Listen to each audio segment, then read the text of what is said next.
Thousands of people from across the island nation of Sri Lanka gathered outside the presidential residence in Colombo and stormed the residence of President Gotabaya Rajapaksa. But in those thousands, some members of the powerful Sri Lankan Buddhist clergy were also seen protesting and storming inside the residence.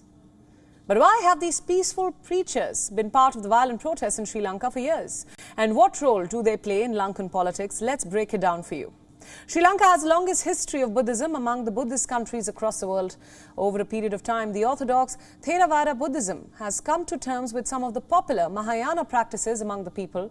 Though constitutionally, Buddhism might enjoy only the nebulous status of foremost place, in reality it dominates the political and socio-cultural discourse of the country.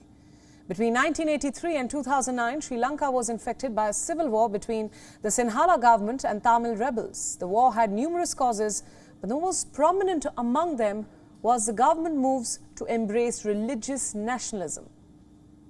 When the civil war ended in 2009, many hoped that Sri Lanka's ethnic groups would find a way to coexist in peace. But the country's Buddhist extremists found another target: the minorities. Buddhist monks have always played an active role in the country's political sphere, because ethnic and religious issues are mostly interwoven in politics, and it's not uncommon to see a president or prime minister bow down to monks, seeking their blessings during their swearing-in ceremony. Over the years, Buddhist monks have pressurized those in power with their demands. And since the start of Sri Lanka's economic crisis, the clergy has been acting as an opposition against the government. In April this year, they threatened to issue a decree against the government and decided to stage a protest against it for its complete failure to make way for an interim government and resolve the ongoing political and economic crisis. The Buddhist clergy, civil society and trade chambers have demanded the formation of an interim government in the predominantly Buddhist nation. And now, as we're seeing, they have stormed the presidential palace itself along with thousands of protesters.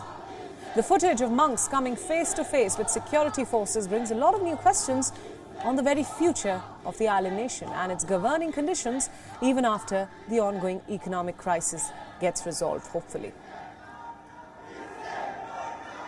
WION World is now available in your country. Download the app now and get all the news updates on the move.